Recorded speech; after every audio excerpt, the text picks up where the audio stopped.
Welcome back, folks. We got Hardpoints episode 7 coming at you. Make sure you guys follow the Hardpoints podcast on Spotify, Apple, and Google Play. And make sure you guys follow our Twitch streams and YouTube channels. In this episode, we're talking about pre-CDL LA homestand and also several of the roster changes that are rumored, possibly confirmed, and getting into some of the details. And also recently announced today, we got Rambo joining Dallas Empire as the head coach / GM. So plenty of things to talk about in this episode. A lot of great things to talk about we brought up substitutions in some of the previous episodes and how impactful they might be throughout the course of the CDL season.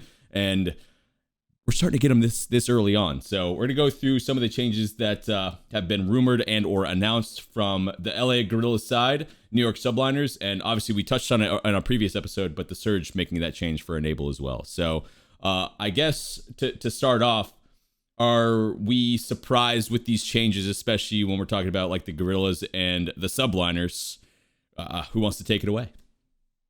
I think yes and no. I actually was surprised by New York, but I say we just focus on one at a time. Let's talk Gorillas. No, I don't think any of us can be that surprised. Now, am I a little bit surprised that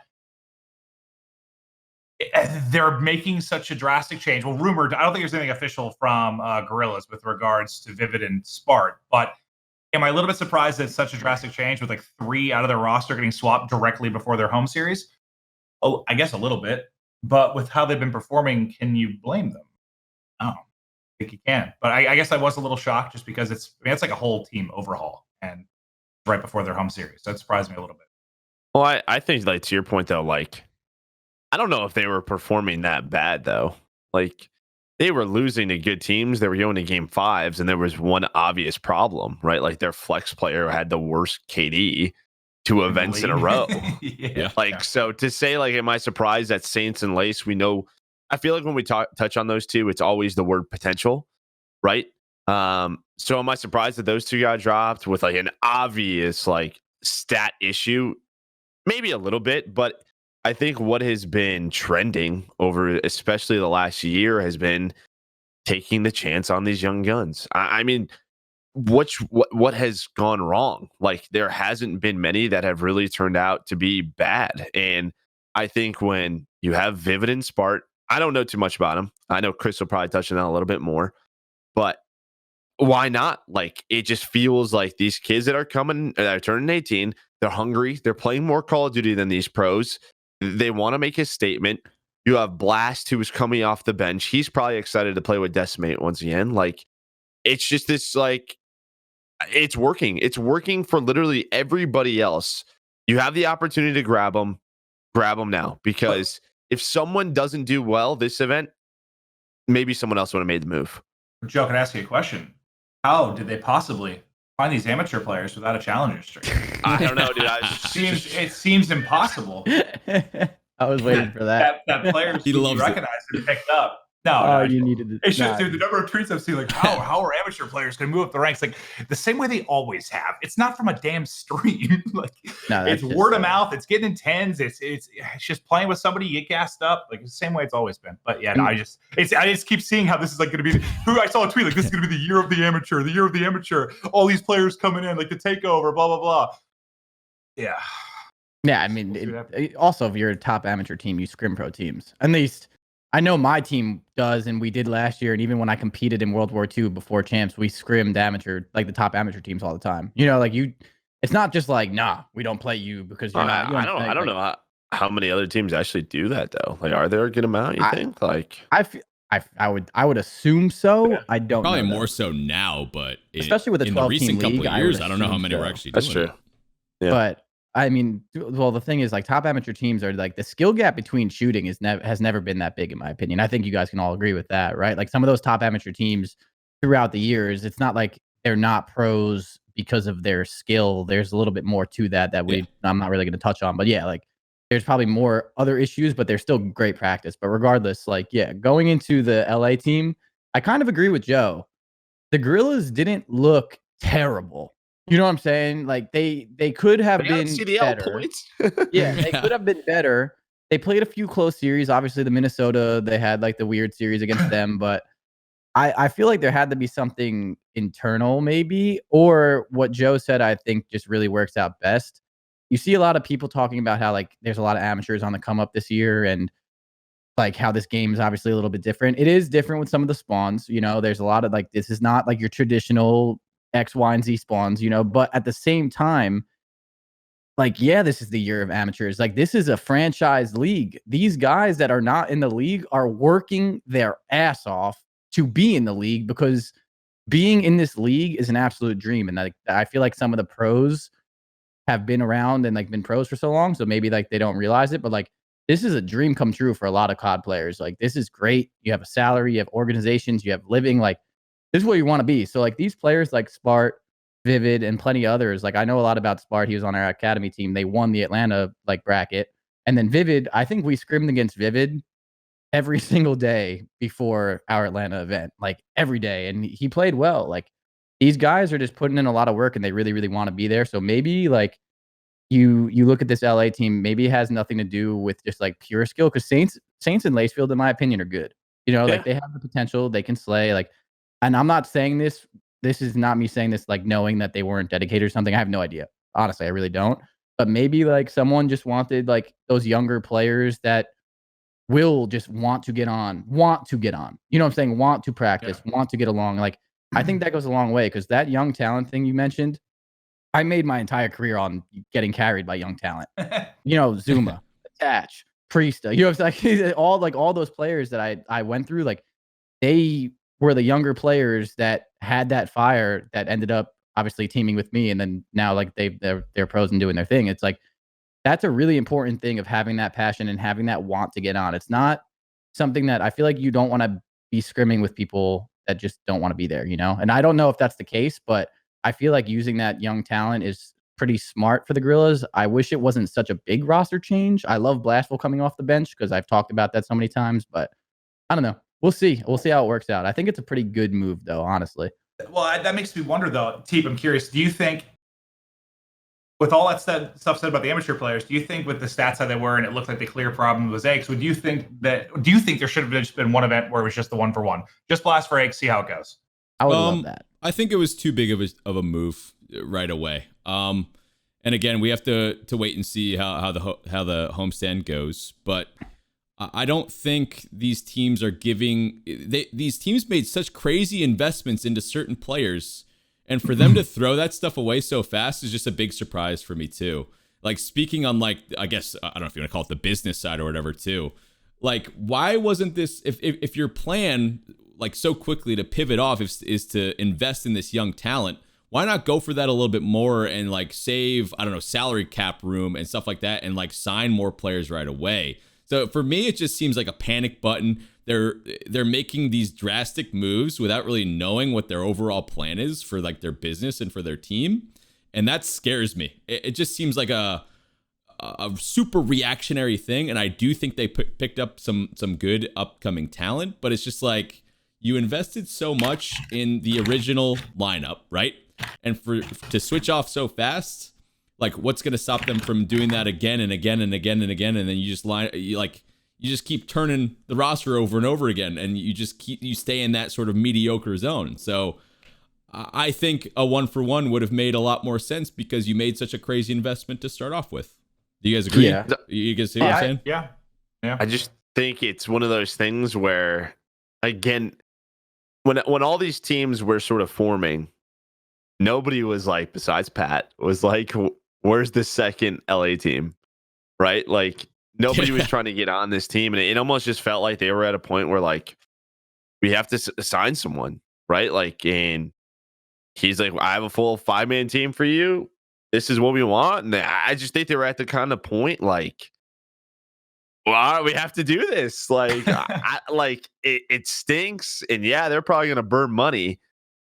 But I guess if you end up with like Spart and Vivid and Blatt, like they have a very young team now. Like they have a very young team. Sure. And I think what a lot of people might be thinking without Pat is, oh, where's the leadership going to come in? And it's like, you also have, we've talked about it. This team probably has one of the best coaching staffs in the league. Definitely. In Ricky in Bevel. So I mean, yeah, they're probably going to lose some money. But I think it's just one of those things where if they waited another weekend, maybe Spartan Vivid are gone. Maybe they're on another pro team who's making changes. Like I think it's just one of those things where they were like, we have to do this and we're going to do this now. Well, yes. See, I agree with that. So I feel like the best move personally is I would love to see the 1-for-1 because honestly, the Gorillas weren't playing that bad. Pat was obviously struggling. I do think that Lacefield and Saints are good, so it's like it does suck to see them on the bench. I don't know the internal issues if there were any, like I said before. Yeah, it could be like them showing up for late practice. That's why that's the thing that makes no sense to me is I feel like there has to be something we don't know because those two players are good. They have a lot of potential, and maybe it has to be something of maybe they didn't want to play, maybe they weren't getting along. There has to be more to that, in my opinion. But if there's not, go for the 1-for-1 and see how they do. But pick up your players and throw them on your bench. You know what I'm saying? They wouldn't have done that though. Like maybe they said we need to be playing, or is it not? You don't think that's the thing?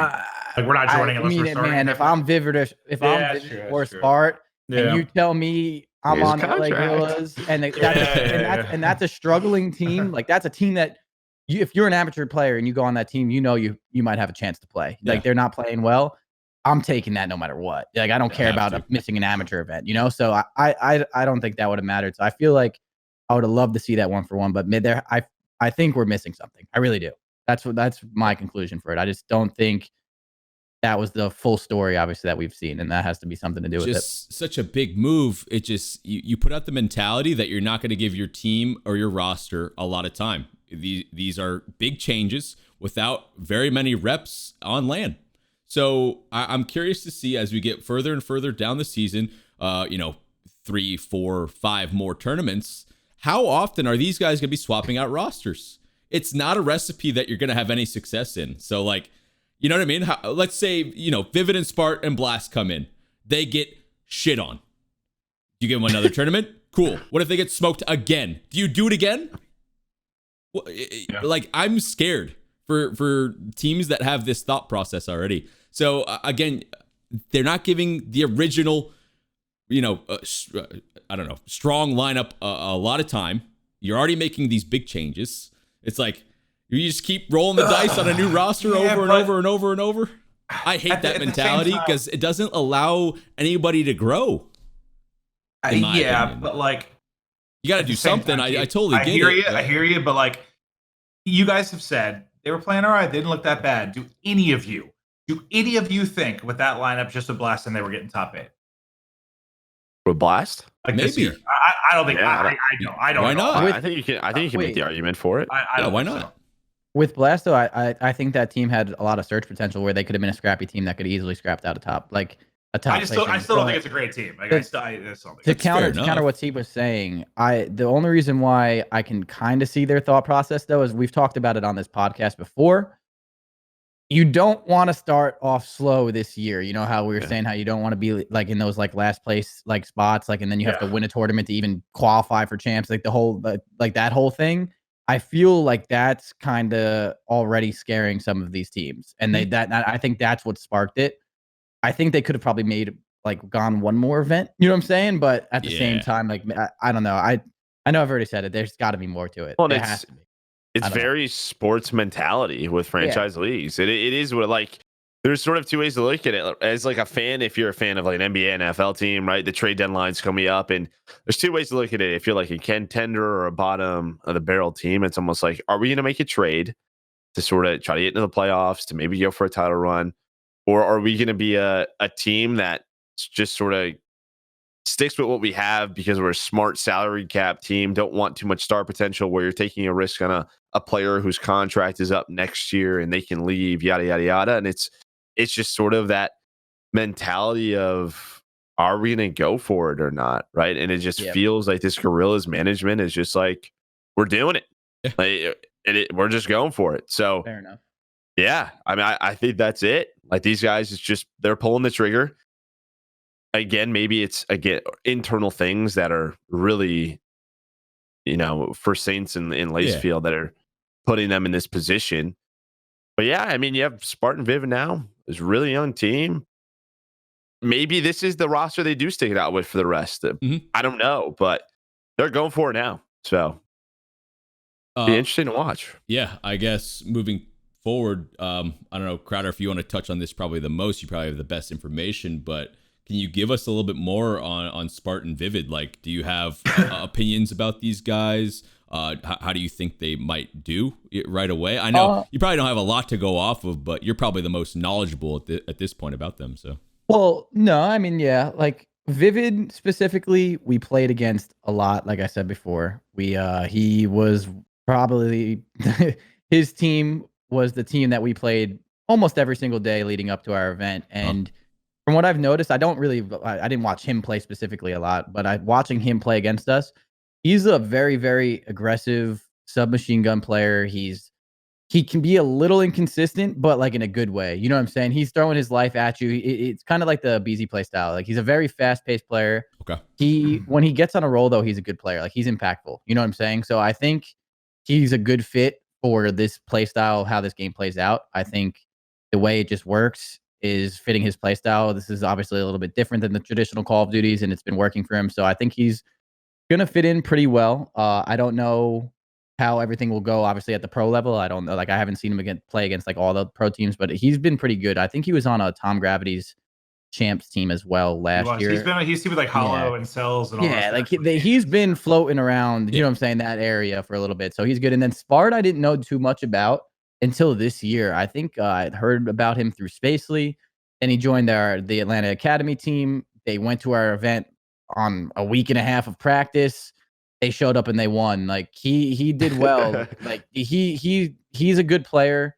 From the few times I talked to him, he's got his head on straight. He's really, really motivated to be good. You know what I'm saying? Like to be like at the top. Like he really wants to be there. I think he's super grateful for the opportunity that he's already got, and I don't think he's gonna let it like slip. Even his play style, once again, he's someone that could be a tad bit inconsistent, but I feel like at his level, and he's such a young player, that's kind of okay. You know, it's not like a bad inconsistent. It's like I don't think he's going to go and just get absolutely demolished. I think he's a good guy, like a good guy, good player.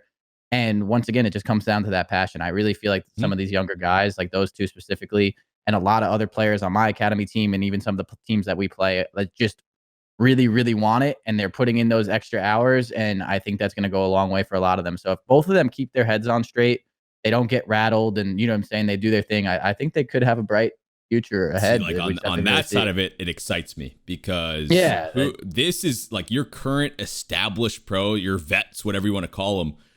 How many of them are going to start sweating if their team starts doing poorly? We've seen a decent amount of changes already. You see young blood coming in, kind of taking over the scene and having an immense amount of success. Like, are all the pros, are all the vets putting in the time? Do they have the work ethic? Do they have the right team building mindset right now to stay on top? You know, it's like, and Joe, you said it, this franchise model, this environment, it's going to make it cutthroat, way more cutthroat, because there's only so many spots to go around. So like, who has the fire, who has the passion? And usually in Call of Duty, the people that have that are the ones dominating and doing well. I just think that a lot of these guys, obviously everyone, especially on the pro side, you're probably excited because the amount of money coming into the franchise system, and you get that big contract, and yeah, you might not enjoy MW, and it is what it is, but in the back of your mind, you're like, you know what, they're still going to pay me because it's such a large sum or whatever it is.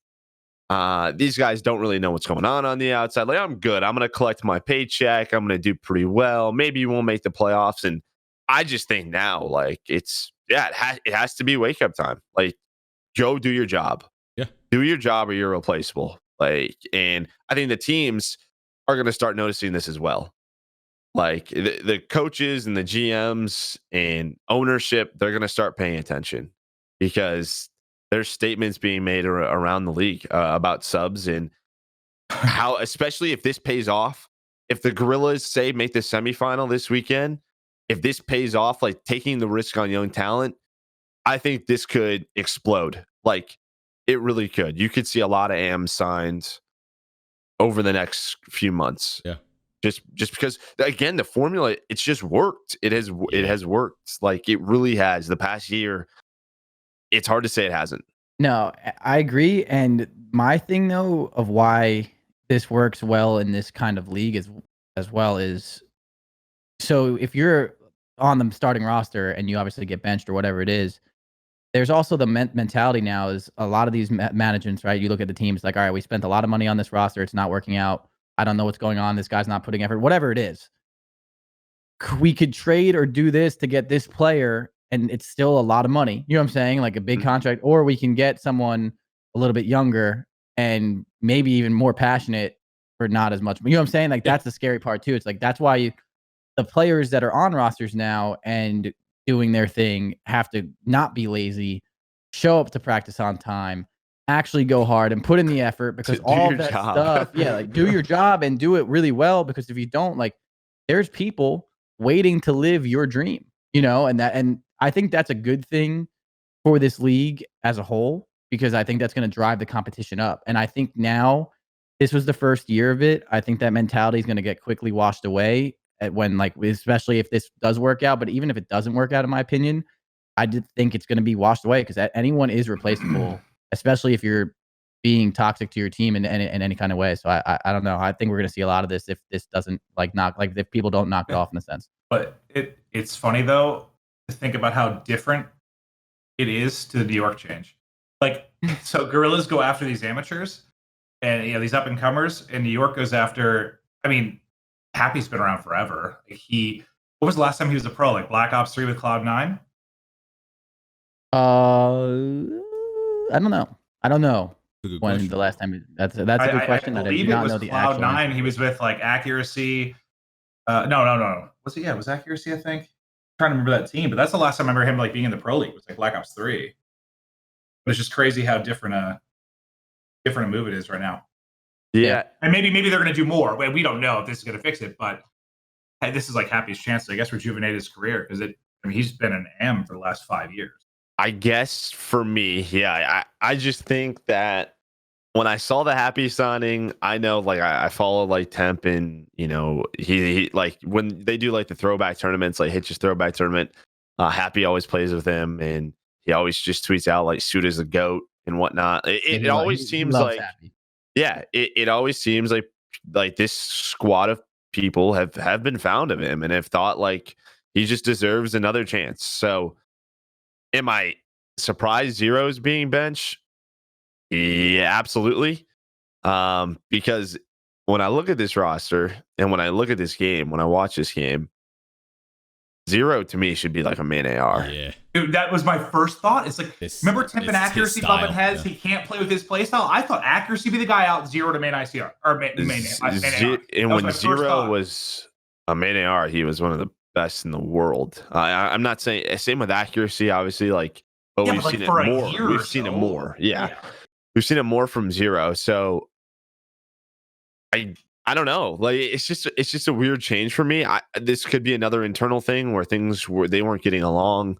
I think we all sort of know that Accuracy is like the leader, the captain, and it seems like people are sort of I don't know, wouldn't want to say falling in line, but they're giving Happy a shot, and I imagine he's being very vocal about it. He has to be. I think it's cool, but it's just weird to me.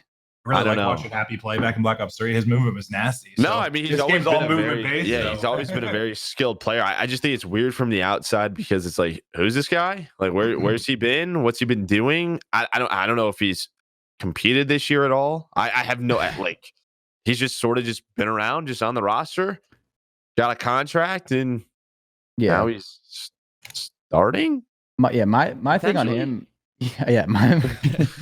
My thing on him is like playing against Suda or Happy. I'm gonna say Happy for the podcast sake. So playing against Happy for so long, like he's always been skilled. He's got really good movement. That's what he was kind of known for a very long time with all those crazy movement videos he was able to pull off that like no one else could do. What was that mode in Black Ops 3 where you like? I remember what it's called. Oh, the run. Yeah, I know what you're talking about. Yeah, that's all I think about. Yeah, but he was his movement. That's the first thing. He was incredible at it, and that's the thing is he has a lot of potential with the skill, and I think this team might have had more internal issues. Maybe they weren't getting along in scrims. I could have definitely seen it when their roster was made. Maybe There's some internal issues as if they're not doing well, they might not get along. So I think him being on the team for now is like huge for them. I think it's going to help their mindset out so much because they didn't start off hot. You saw some of their stage, like on stage, like they didn't look like they were getting along every once in a while when they were losing. You can see like the frustration between the team.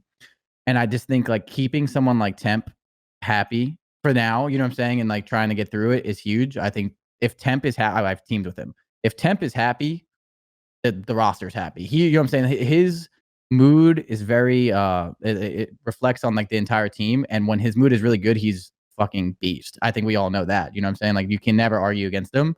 So I think for now, I think this team will be good. But like this could also be like a potential like our team is not working out right now. I have no idea what's going on.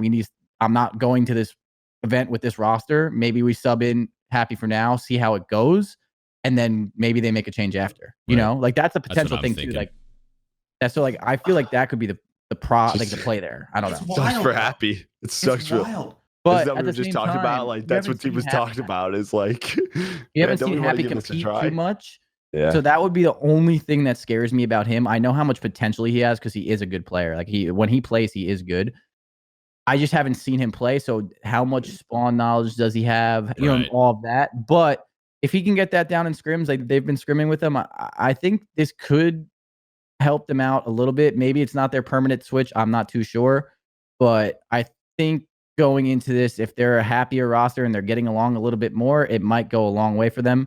The Lamar comment with like the main AR, I always thought Zero was a main AR as well, so I totally agree. I think this roster looks at as Lamar as the get the troops in line, you know, like the leader. So I feel like maybe that's like probably the reason why they didn't do that switch. I don't know though. Just weird because like there's so many vets on this team, and you have a good coaching staff. I get it, like I totally get it. It's just I don't know, like. You have a lot of vets on this squad where like you don't think that would be necessary, but I understand. I can't. Go ahead.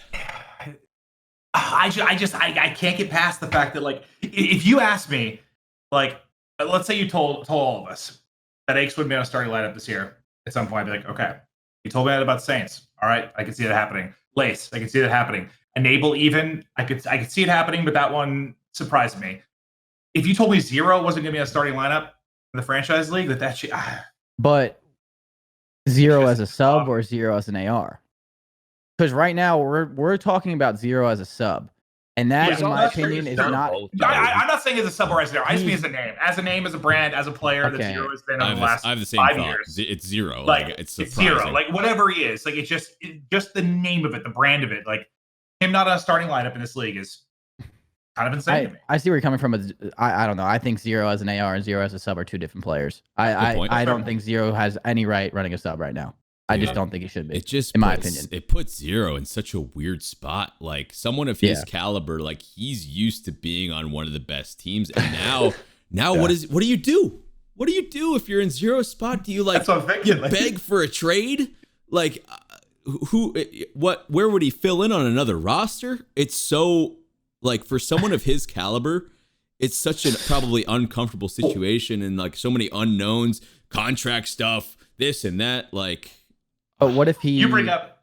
No, you go first. Well, you bring up another interesting point. I think it was like Parasite tweeted too. Like the AR position's tough. Like he was switching from an AR to a flex because there's just one AR in each team, and there are a lot of strong ARs. Like if he is better as an AR, it's still hard. There's only 12 ARs in the damn league. Exactly. Like there's just not many. So like as a sub, he has more options, but as an AR, it's just that number kind of dwindles. Like TP kind of alluded that. Like where does he go? Like if he is going to be better as an AR, like I don't know. Well, and now you can't play. You're going to get worse. How long do you fall out of the scrim rotation? Like you don't go. Well, speaking from like a player perspective, like you guys can chime in too. Like if you didn't scrim for a month, how bad would you be? I'd be fucking awful. So like, you know what I mean? You got to play 10s every night. Yeah, like, you got to stay fresh. Now this is where it makes you or breaks you as a person and a player, though. So you get benched, right? You're not happy about it. Obviously, no one is. Everyone's been there. This is where you're at a point in your career where you can sit on the bench, you can throw a fit or be unhappy, be sad about it, and not practice, and then get way worse, suck, and then join another team, suck, and then get dropped, and your career's done, right? Or he can do whatever he can do to get in every single 10 series and work on his game 100%. You know what I'm saying? No matter he's still what, got there's credibility.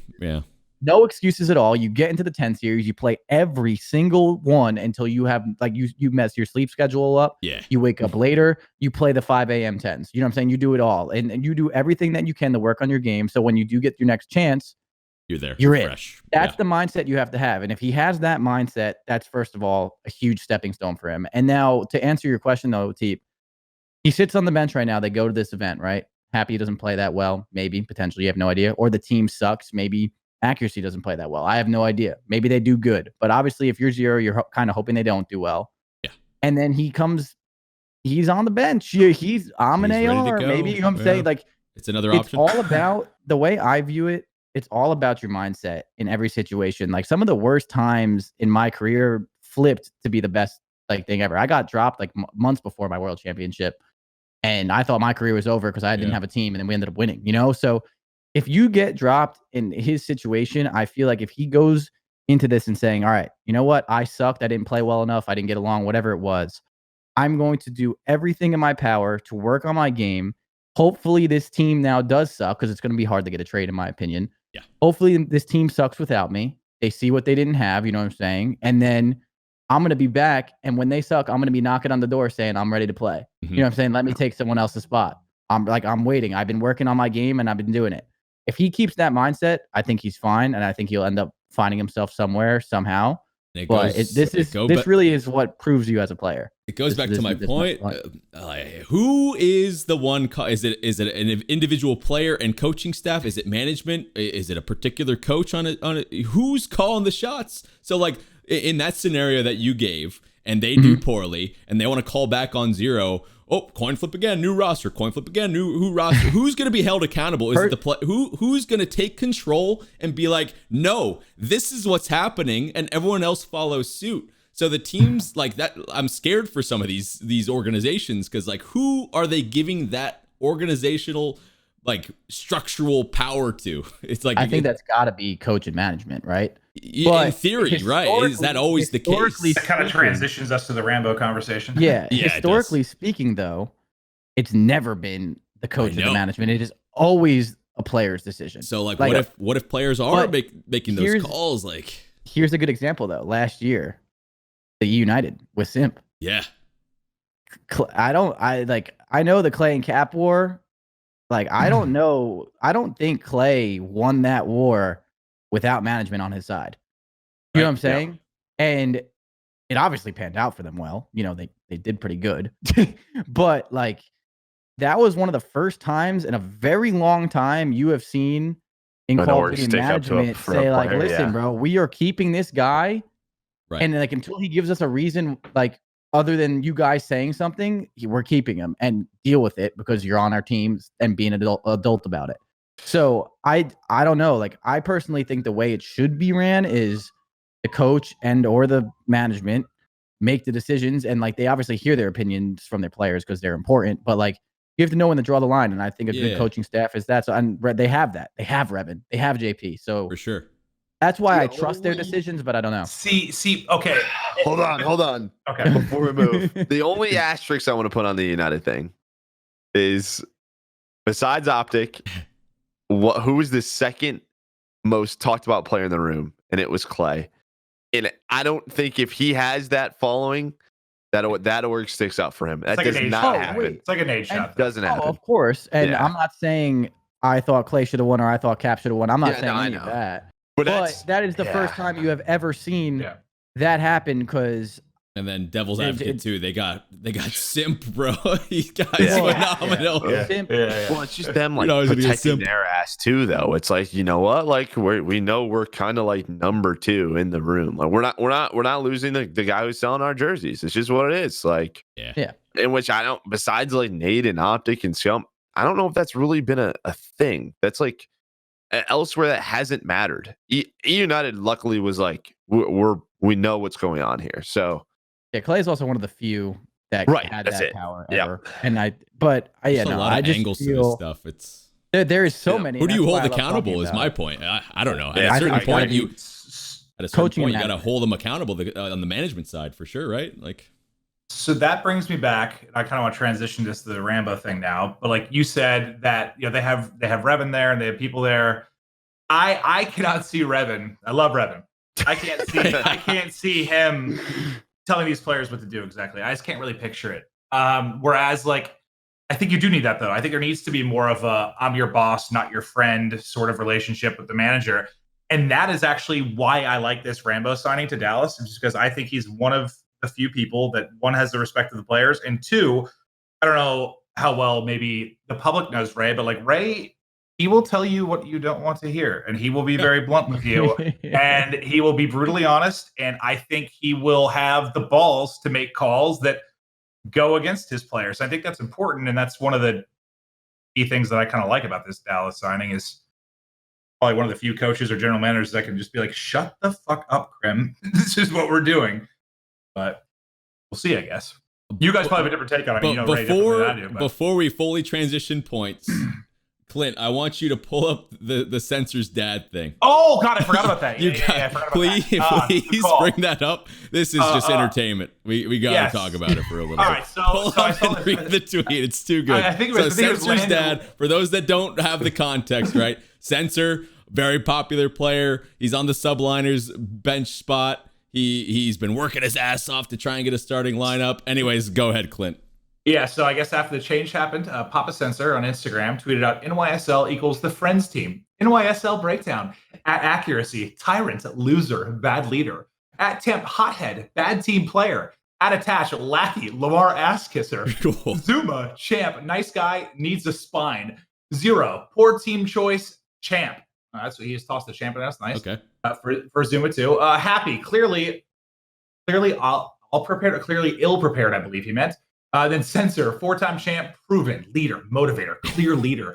NYSL solution is as plain as the nose on your face. So, it's funny because I actually love this type of stuff because I think it's hysterical and it gets people talking. And I know it's just if you saw the Censor video, Censor tweeted out like a 60-second video about it, and he's like, hey, this doesn't reflect what I was saying. I don't think he should have tweeted it, but my dad loves me. He wants to see the best of me. He was emotional. Like I had, when I was playing high school basketball, I got into it with my coach. I got into it bad one time on the court, and like my dad nearly, because he saw, I was so angry, I was like almost in tears. I was just fucking pissed. My coach was a dick, and we were getting into it on the court, and my dad like came sprinting out of the bleachers. And I thought he was going to haymaker him. Like I literally thought my dad was going to lay the guy out. And it's just, I think sometimes people fail because we have a younger audience that people don't know what it's like to be a parent when you see your kids struggling and you just want to see the best for them. Like we had what was the situation with like Brack last year with his dad. Like, when love for your kids comes into it, man, people do crazy shit. So yeah. I don't know. I think the tweet was funny, or the post was funny. And on one side, you love to see the passion from the parent, right? It was a very entertaining tweet. It's stupid. It really changes when it's someone of like of stature of like Censor, right? It's like you got to be a little bit more careful. But I'm not surprised at all. It was pretty funny. I just think I get it. I don't think obviously he had to say all the things he called every player. Like I think I think a lot of people looked at this like what we just talked about it. Like Happy hasn't played. He's hardly competed. He's been to some locals. Like yeah, you could say this is a friendship team. Like totally agree. Like, before when we first saw that, I was like, I guess they just needed a sub and was like, hey, let's hook our friend up with some cash. Like sure, like, what people were thinking. Yeah, like I'm sure. Like. Yeah, like, all right, if we need a sub, who do you want? And what, dude, Temp was probably like, Suda, right? Like, in the room, like they probably just say, let's get our guys some money. But I just think for Doug, for me, like, because obviously this all comes back to Doug's story, trying to get a starting spot. For me, I just feel he's doing it the wrong way, period. When we talk about Vivin and Spart, they're doing it. They're going through challengers. They're competing at all these tournaments. They're sacrificing. Doug is collecting a paycheck. He's representing New York. We obviously know why New York signed him. He was not signed for his playmaking ability. Doug has a huge following, of course. Like, yes, it's a New York's way of let's try to get as many fans as possible. What every franchise is doing. I just think Doug went about this the wrong way. I know Doug thinks that I'm going to grind 10s, I'm going to work hard, and then I'm going to get on a starting roster. To me, that is just the wrong way to think about it. It's wrong. And I don't mean it in like a rude way, but You're it right. should be the other way, where he shouldn't be on a pro team. He shouldn't be signed to anyone. He should be grinding challengers. He should be going to every tournament and showing why. If he won every single challengers tournament or got top 2, top 3 at every single one, you don't think a team would be like, huh, he's on to something, right? Like he is, like he's on to something. But that's not what's happening. He's just getting into 10s lobbies. That's like exactly it. Like that's it. When you're in a team in one of those positions and you have a list of up and coming players, you're gonna pick your number one option is gonna be, I don't know, like who's doing really well in challengers, like the Singularity guys, for example. They've been dominating, right? It's got to be someone from that roster. It's got to be, we've seen obviously Vivid and Spart. It just happened for them. It's like you're totally right. There's a way to come up in the Call of Duty competitive community, and it's kind of been like that for a long ass time, of where people need to see you with recent results of beating other good people. That's what matters. You talk about the up and coming S&D stars, the new age pros that we have now. It's like the Simp, for example. Like you saw him beating people's asses in online S&D tournaments for so long. He won 19 locals in a row. Like it's proven. Yeah, that's the way to do it. You're totally right, Joe. Like it's just because that's what it comes back to. I love the Doug thing, right? Like I even when he was doing it in World War II and he got in complexity and he got into the pro league, I was like, you know what? Like it's a cool story. He got into the pro league. Like that's what he talked about.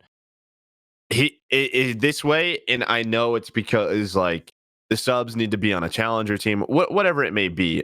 All I'm saying is like, I think he's going about it the wrong way, because his way is I'm grinding, I'm playing pros with 10s, I can obviously compete, but it's just like we all know what 10s are, man. Like we all know what 10s are. Like it's just a different game. Wait, 10s? Yeah, 10s are not team scrims. Like we were talking about the 0 thing, obviously. Or tournament, like challenger tournaments, like so. I don't know. To go about what you're saying, so I don't think joining 10s and all that stuff is bad. No, of course not. No. So just that's not going to get you a starting spot. Because what we said about 0 is I still stick by that. Obviously, like you should have the mindset, work hard, and you know what I'm saying, like good things will come to you. Of course, that's not always the case. Life's not always fair, but that's the mindset you should really try and keep. I agree with you totally though, because coming from someone who came out of retirement and then played for another full year, so people don't really remember this, like from like my out of retirement story. I played at IW Champs. Yeah. On an amateur team. And we didn't do that good, but like it was I had to do that. Echo Fox? Yes. Yeah. Yeah, we were all right. Like, but I didn't do that. Like our team didn't do that good. We weren't that good, honestly. We just did things that we had a really tough pool, it didn't work out. But I needed to go through the gauntlet again for a little bit to prove to Zuma, Attach, Priesta that I'm not playing around. You know what I'm saying? That I'm not like, oh, I'm back, like pick me up again. It was more like, I'm going to go through this. I'm going to get back to what I need to do, the understanding of the game and the motivation. And if I really want it, I'll hit you up. Because people always talk about how like, oh, like Zuma and Attach just picked me up because they were friends with me. That's not what happened. I went to them after playing very well at that champs. I'm pretty sure for my role for most teams, I posted up like a 1.1. I did good. I was really confident after that event. And I said, listen, like I'm back in World War II. It's boots on the ground. Like this is going to be my year that I can really like lead a team well. Priesta is by my side and he's not leaving. Like I was like, this is the next big thing. Pick us up and you have a good roster at your hands. They talked about it. We did it. You know what I'm saying? But you have to go through the gauntlet. Doug did it in complexity. World War II. He did the same thing as I did.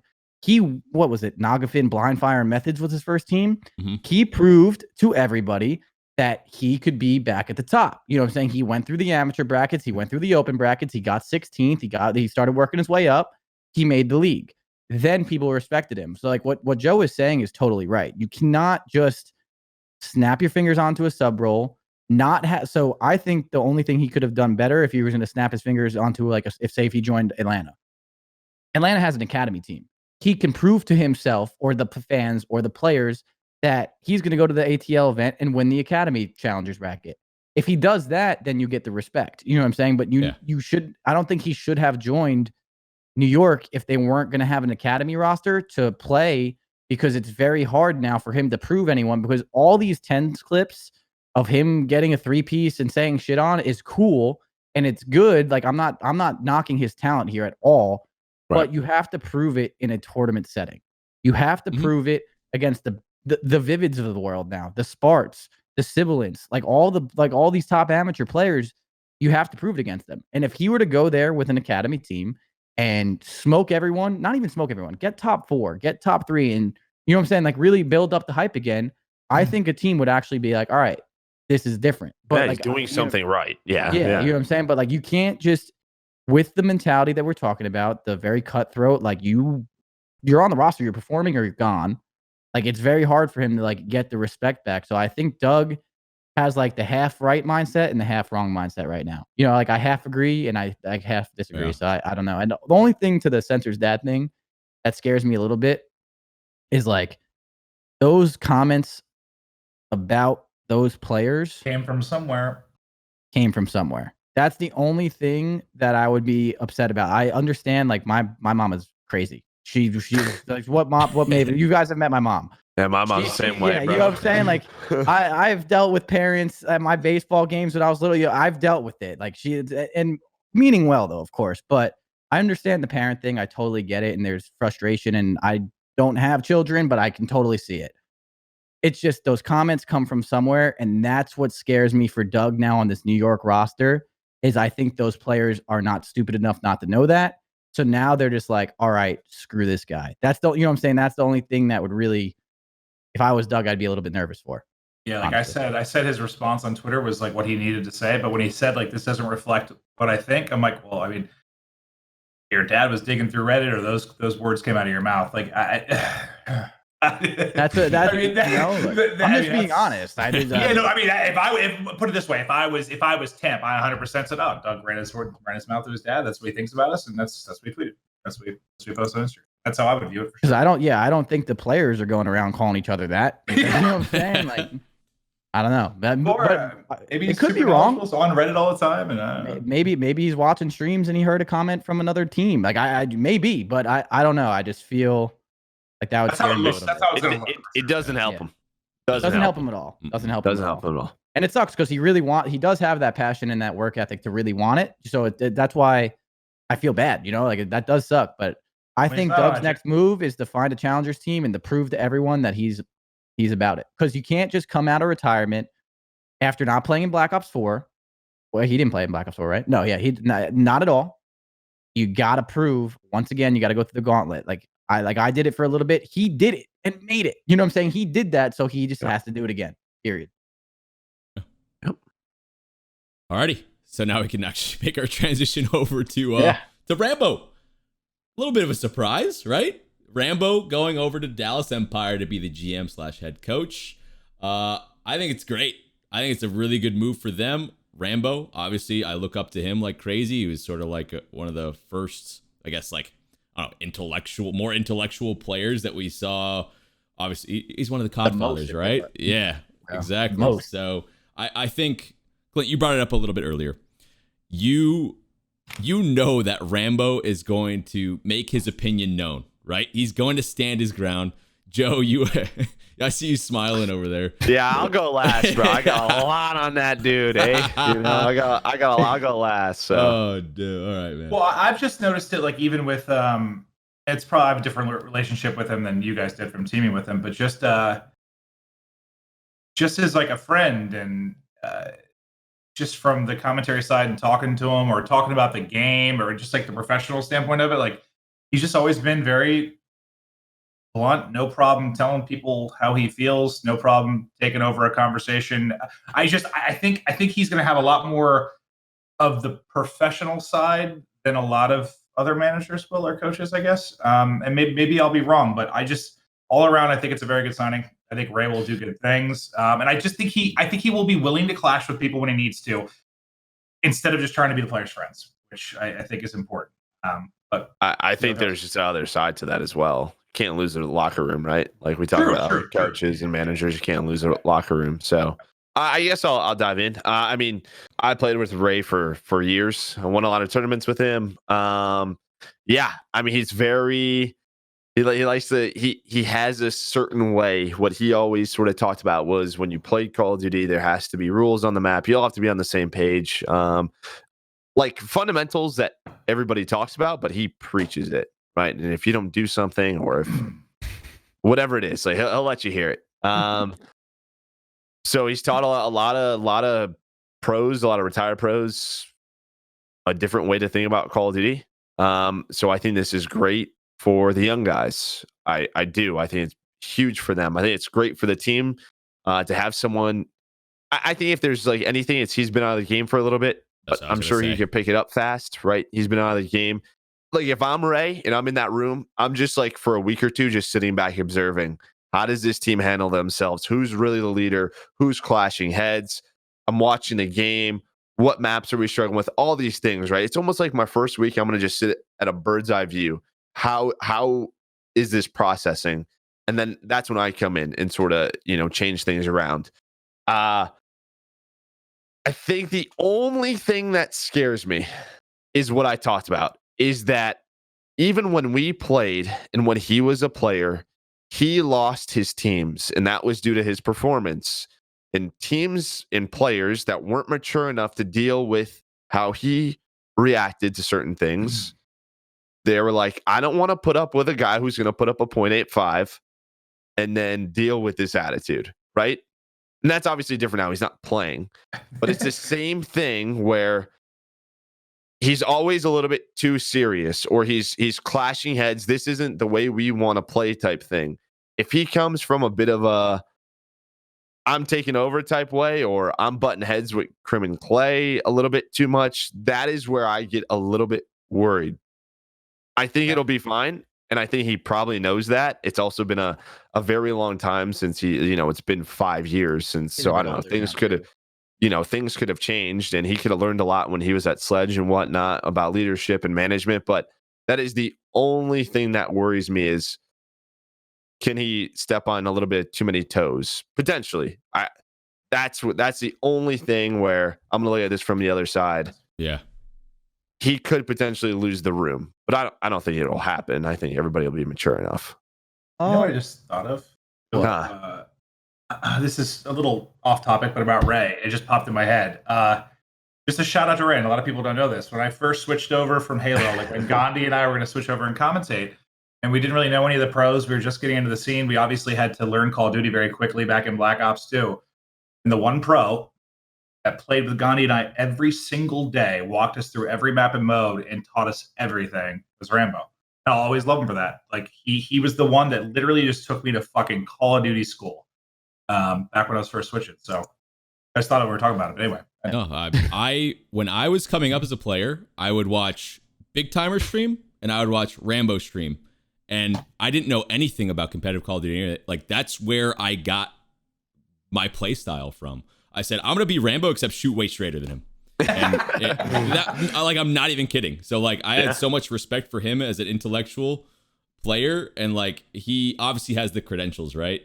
But it's just like, when it comes to coaching, when it comes to being in a position like that, like, obviously your credentials is what gets you the job, right? It's like, how much will the players buy into you, your style, your leadership? Like, speaking from my situation as coach, there was months where I felt like I was in a good spot, and there was months where I'm like, wow, what the fuck is going on here? It can be very frustrating.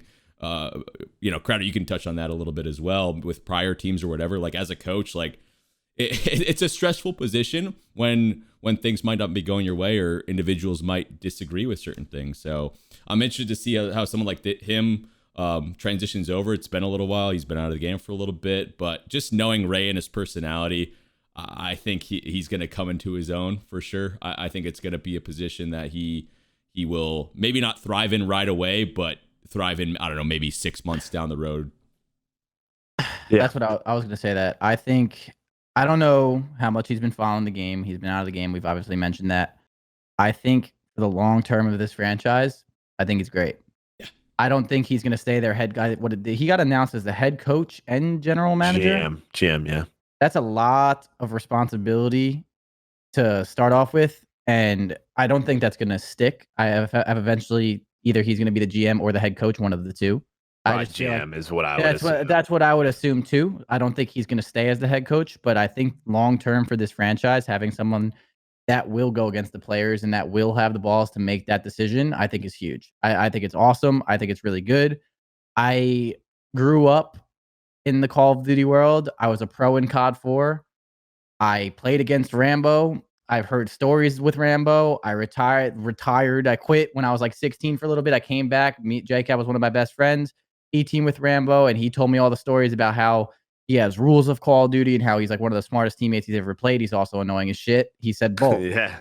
And when he said that, when I first came back in Black Ops 1 to really start like taking it serious again, I mimicked my style around him. I thought leading has always been awesome. I loved being a leader when I was younger and like just being like the person to try and get the troops in line, go over S&D strats, nade spots, the whole thing. And I mimicked a lot of my gameplay around him, but I wanted to do better than him statistically. Literally what Tyler just said.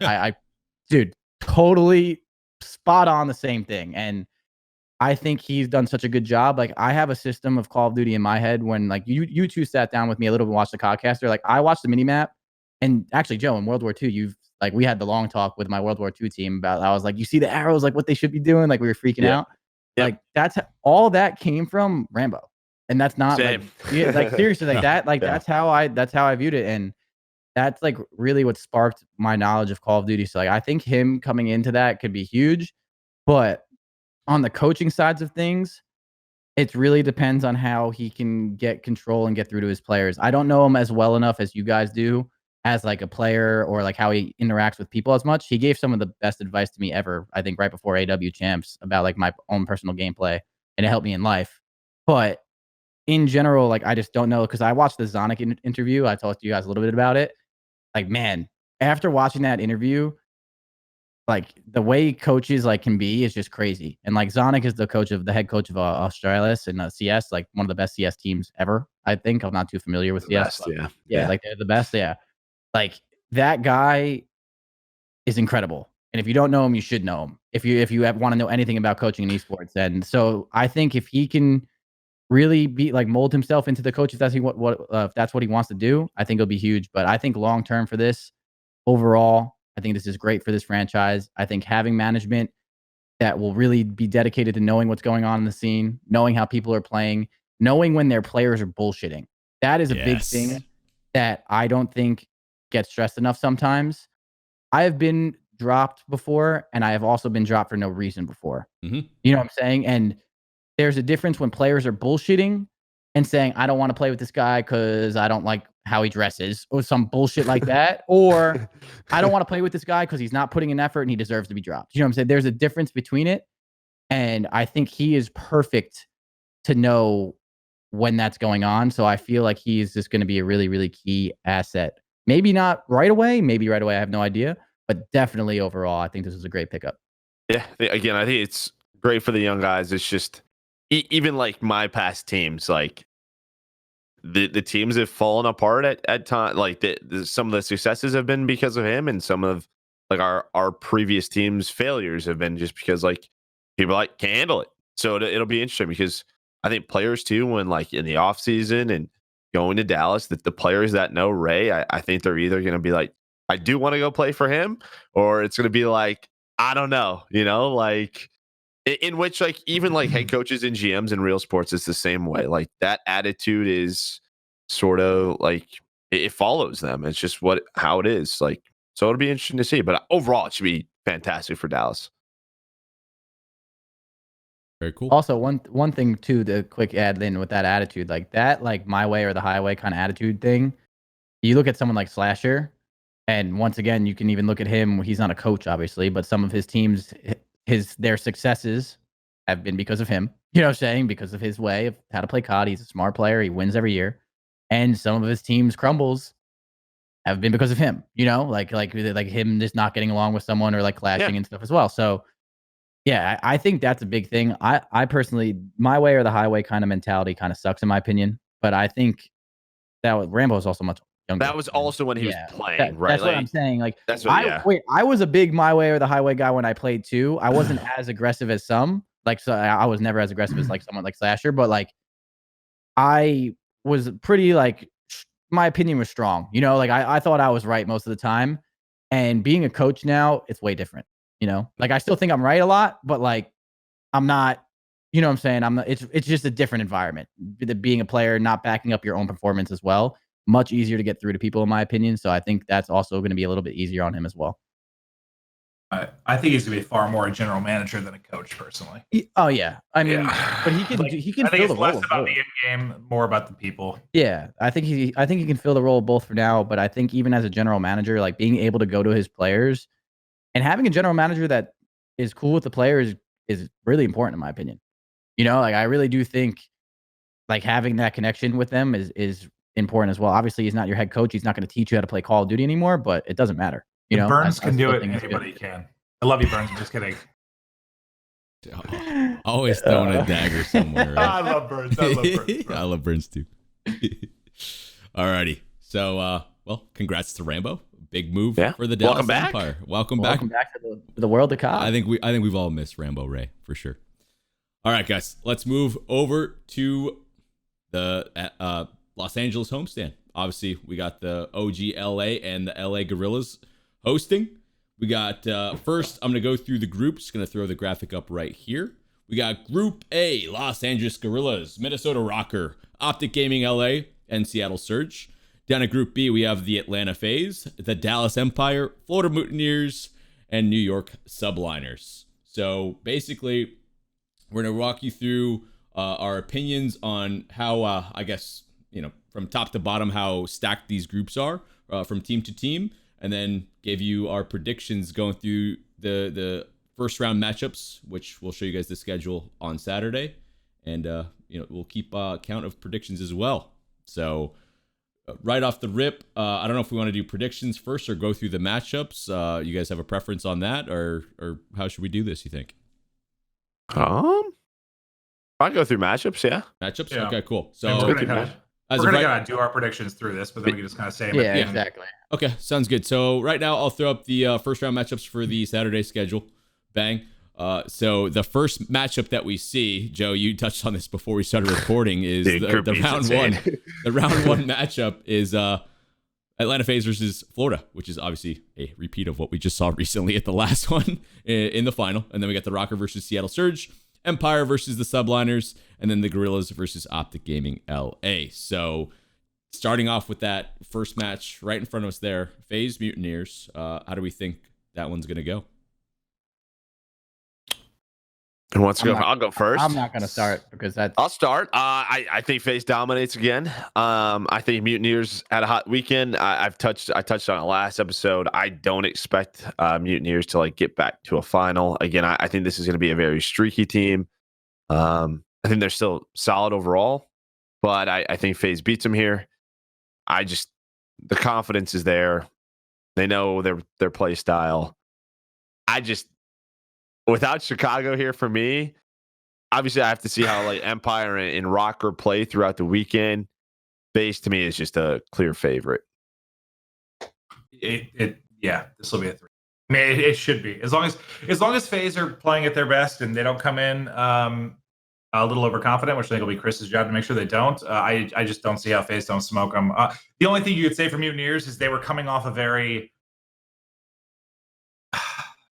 crazy series versus Huntsman, right? With Brastini playing against his brother, emotional series for him. They were probably riding the high of beating a team that they were a big underdog against. I think they probably ran out of gas a little bit against FaZe. So is this matchup a lot different than looking at the scale of the grand final at Atlanta? Yeah, but I don't think it changes it for me. I think this is going to be FaZe by a million.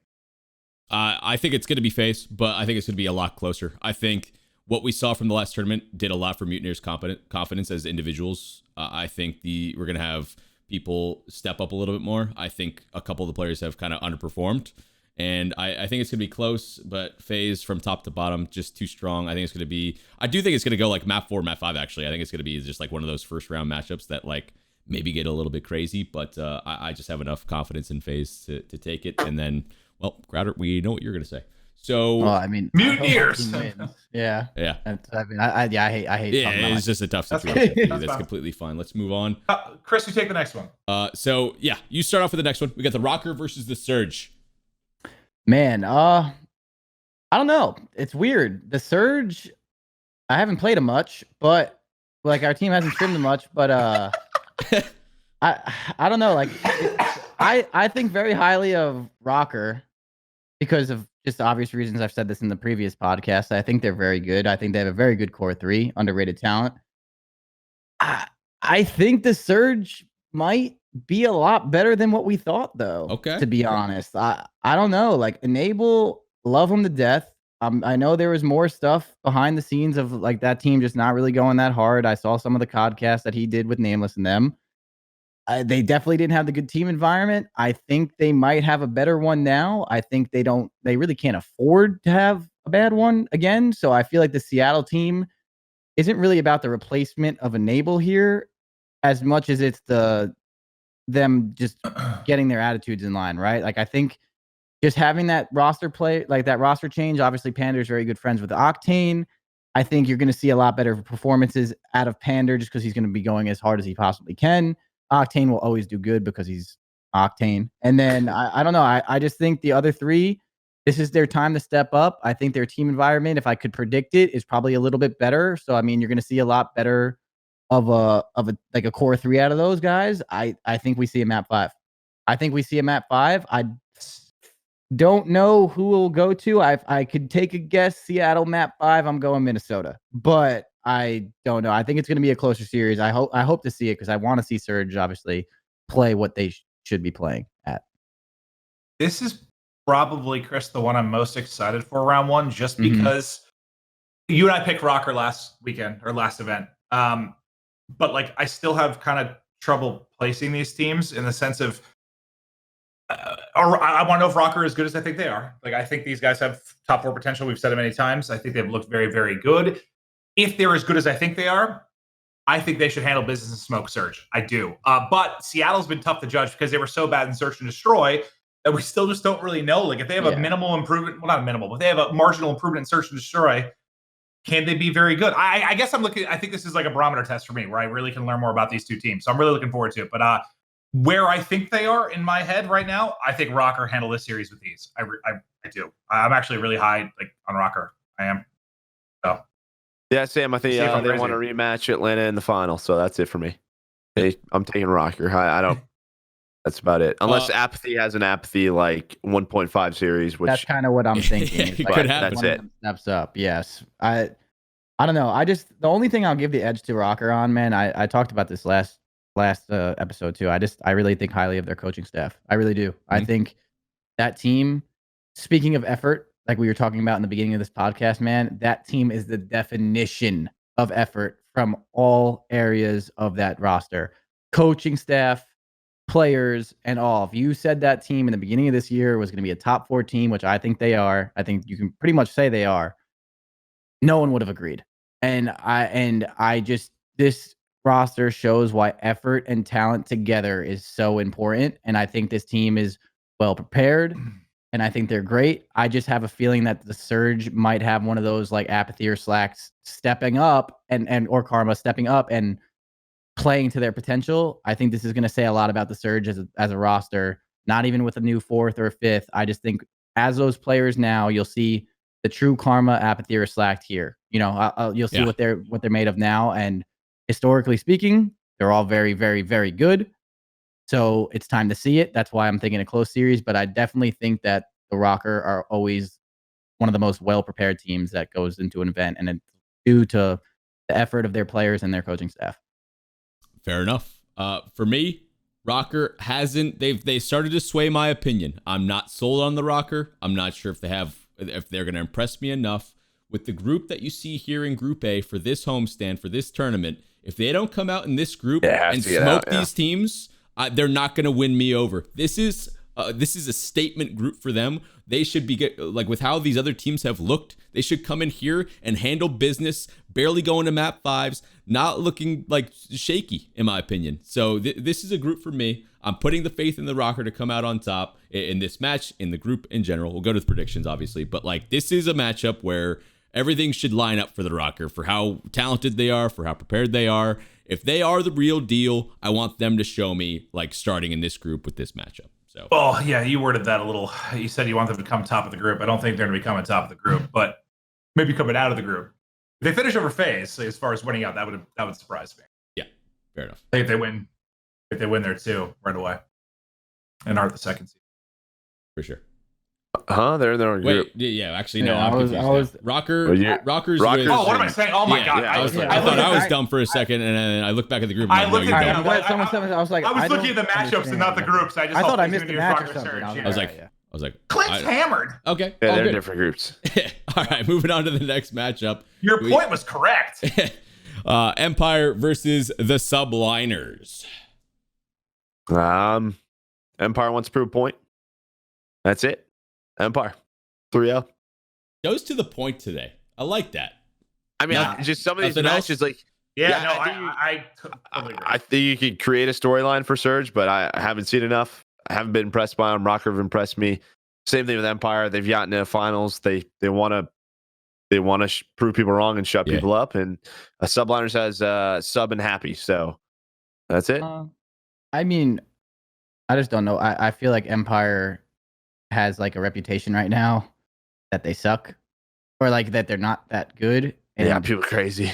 and it just doesn't make sense to me. Like they're clearly a top 3 team.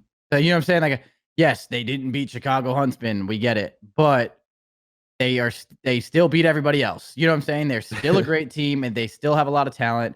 They have a search and destroy studded team. Like, you know, this is a well-rounded team against the New York, who I was giving a little bit of credit to, with maybe they like Temp's a little bit happier with Suda on his team. He's a beast. Like, he's one of the best players in the world when he's at his top.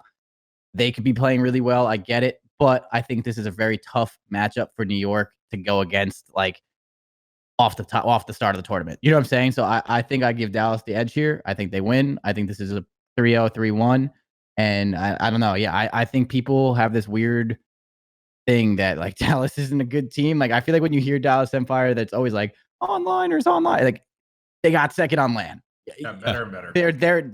I don't get it. You know what I mean? Like, I understand the banter and I get it between teams and rivalries, but if you actually look at it from an outside point of view, they got second place, and it wasn't a streaky like, oh, where the hell did these guys come from? No, it was like Dallas was going to be in the finals and they lost. That's what happened. Yeah. And so I don't know. I think Dallas is a great team, and I think they should take this. I don't think Shotzi and Illy are even good yet. That's my storyline for the next couple of months. My personal storyline for this tournament is like, how well is Dallas going to stack up against FaZe? You know, if you talk about storylines leading into this one, that's obviously we want to see how OGLA does to sort of bounce back as well. But like, I don't think those two have even hit close to their potential. So I'm actually excited to see how they improve. For that matchup, I'm going Empire all the way. I'm scared for New York. It's simple as that. Moving over to the last matchup, it's the Battle of LA.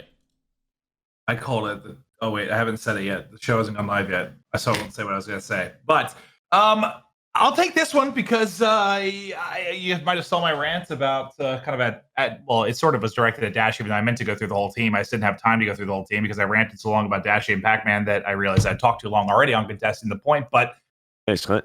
Optic, this is the make or break. This is the make or break for Optic. They have to perform here. I think everything I've heard about their scrims has just been better and better since Dashy switched over to the sub role. I've heard they've been surprised he has a gun that he can do whatever he wants with. And maybe Chris can touch on more, but I've heard they've been doing really well. So they just have to do well here. If they don't, I think it was Chris I asked last episode, like if they don't do well here, do they have to make a change? And I think you said yes, and I kind of tend to agree with that. But there's just part of me, I think, because of my prediction and because I think the team can be so good that I hope they figure it out here. I'm glad they didn't make a change before this event, like a Gorillas or someone. They had 0 points. They very well could have made a change. I don't think anyone would have been shocked if they did. I mean, I would have been because they're so stacked with talent, but they have to come out and show people what they're capable of. So I'm taking them over Gorillas, and I kind of have high hopes for Optic. Might be insane. It's a scary series for me because it's a no pressure for Gorillas, right? Brand new lineup. We have all these young, talented players. We're the opposite side. You have a stacked lineup who we expect to, at one point, compete for the best team in the world. It's just like, it's one of those trap matches because I just think like Gorillas kid, I don't know, Spartan Vivid. Like these guys might just go off on the main stage and make a statement. But I am going to take Optic. I think it's too much change for Gorillas. Similar to what Teep said about Illy and Shotzi, I don't think we've seen Kenny or TJ even come close to how good they are. TJ. Yeah, even come close to how good they are. Anyone on that team. I think Slasher in his main AR role is going to be a lot more comfortable. I like the changes for Optic. They have to perform. This is it. So I'm going with Optic. I'll go.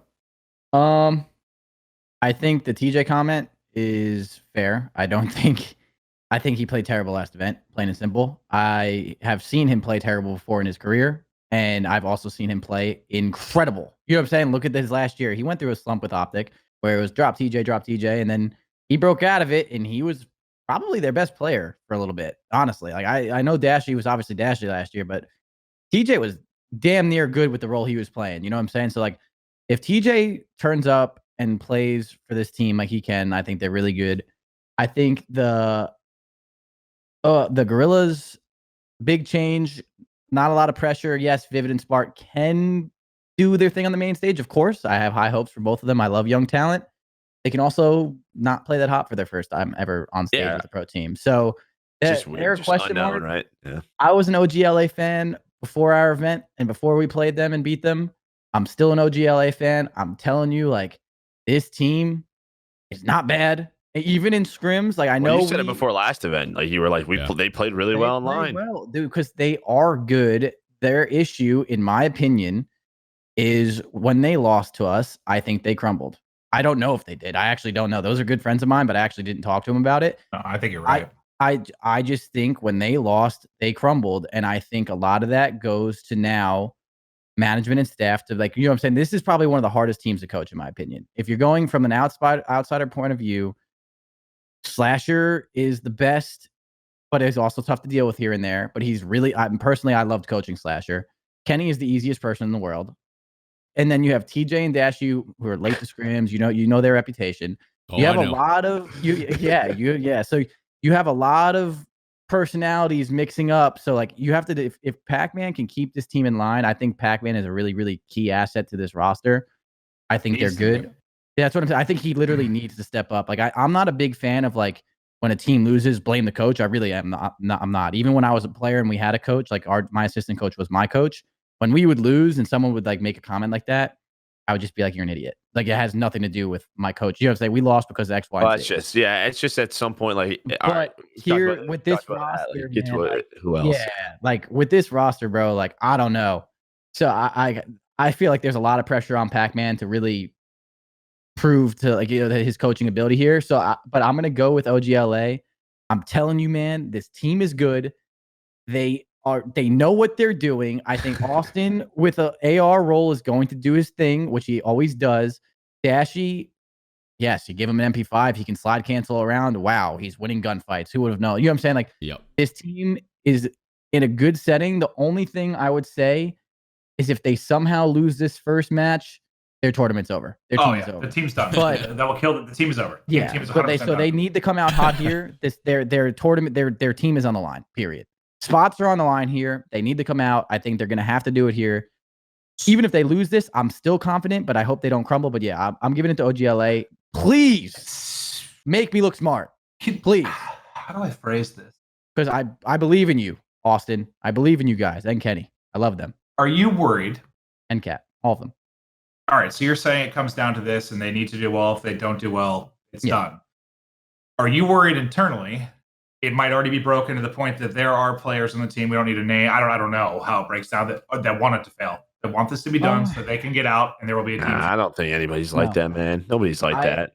Man, like you can hate people, like you can hate, like like I don't like the way this guy's playing. Yeah, I don't like his attitude. Yada yada yada. Like you have a bad weekend, you can go home and have two good days of scrims, and all that stuff can be thrown out the window. Like legitimately, everyone's giving it their 100%. Of course, everybody's pissed that they're losing, and they're looking for anything and everything to say about each other, so they don't get dropped. Right? Like as soon as that turns around and you're winning. Love that guy. Love that guy. Love this guy. Like, it's the role changes. Like, nah, man. Nobody is like. I don't know if I didn't want to say like throwing, but like I guess I'm worried if everyone's put 100% into this. I hope. I don't know. I hope that that's not the case. But I just wanted to ask if you guys. I Have can any tell you experience with personally, that type of thing. coaching Slasher last year, I've seen him through some of his worst moods before. You know, like in some of our struggles with 100 Thieves, because there were a lot online. And I've also seen him through his best. You know, the one thing I'll say is, yeah, what Joe said. When you lose, you're going to grasp for everything in the world to keep your spot on the team. This guy's not putting effort, but this guy sucks. And this, you know what I'm saying? This guy doesn't know where to go on the map. Like you grasp for all those excuses. I get it.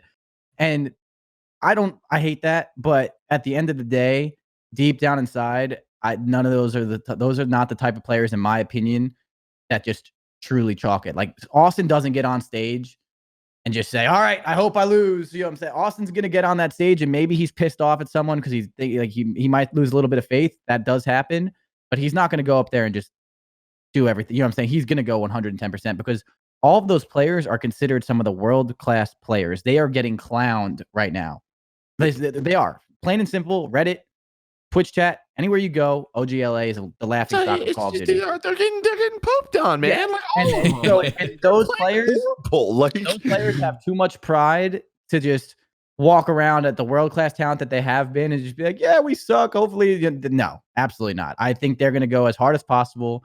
The only thing that they would have to struggle with, in my opinion, is if they lose the first match, they have to just be adults about it and get through it and really put on a show. I think they can if they did it. They did some of the losers runs last year. I don't know, but I think I don't think that's an issue at all. To answer the question. Am I insane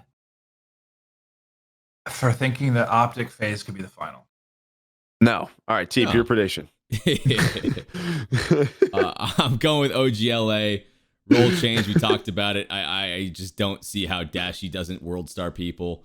Speaking, Chris, you had a good perspective on like the other players. Like speaking on Dashy and Tej, like there are aspects of them as players and as people. They need to grow up. They need to stop being kids. But I saw those dudes at times at their full potential, and I would bet so much money on them when they're at that state where they're comfortable and they know what they're gonna do on the map. Like they're just so talented, man. And like I hope. Like I go to like pre Vegas Dashy, like before he won, and if he can find even an essence of that same mentality and that same drive that he had then he's going to be the best player again, or like one of the top players. Like they need to find whatever that is, whatever mojo that they had, because when they have that mentality as people and as a team, I love those guys, man. They're some of the best in the world, but they lose it sometimes, so they got to grow up a little bit. Straight up. It's just like, do you not want I just don't that mindset. Like, all right, I'm not the best. Like, I want to be the best. Like that needs to be in their head. How did I become the best, and how do I get back to that? Right? Like, it's like a formula almost. Yeah. Yeah. How do you not go back to that or not want that? So yeah. Also, the last topic I'll talk on real quick about this team, because I have a lot of experience with them. Kenny also doesn't start off years hot. He started off World War II in his breakout year. Obviously, that's a little bit different. That was Kenny's game. Everything just worked for him. That team, everything about it. But Kenny was not good in the beginning of Black Ops 4. Even when I first started coaching Kenny, I knew how good he was, but he was not full form. It took him for a little bit to get into his role and comfortable, and I thought Kenny was one of the most impactful players in Black Ops 4, period. And I will stand by that.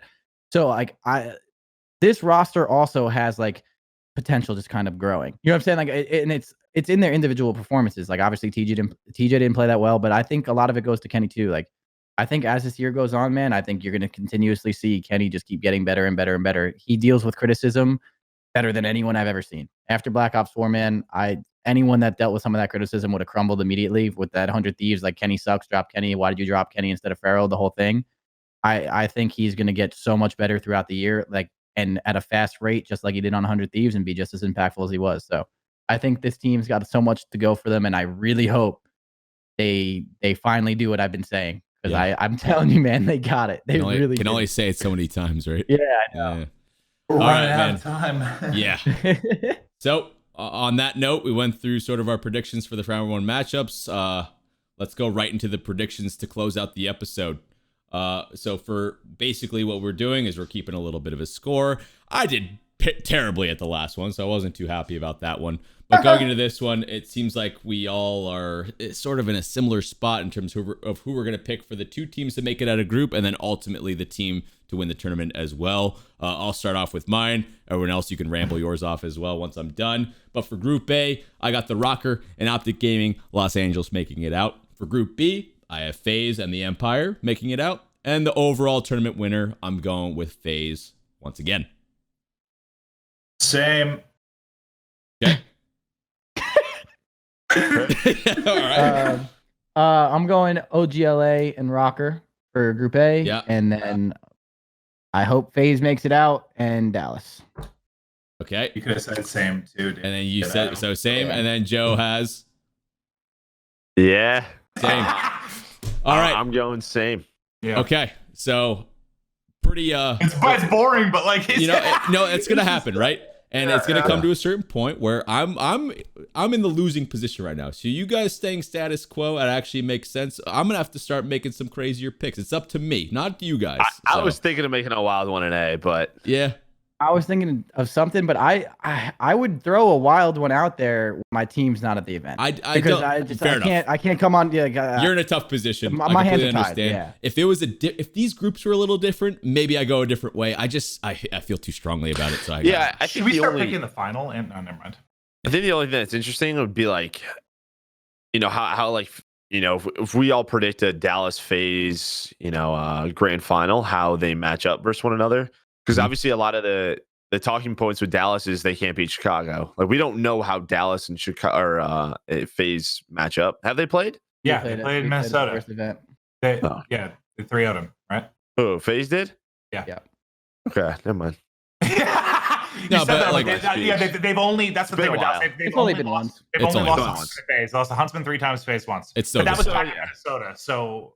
It's been a while. But basically, like matchups, you never know. That's my storyline. I want to see how Dallas, how much they can improve in such a little time. How they're going to stack up versus FaZe. Can FaZe go back to back? I'm excited to see how it all plays out. But all right, so we got our predictions. We'll love to hear everyone else's predictions when you guys listen to this part of the episode. So leave comments, tweet at us, whatever it may be. Hop in the live streams every single day. We stream every single morning. Make sure you guys check it out. BTB, we're taking over. Thanks for watching, guys. Make sure you guys subscribe. We'll see you on the next episode.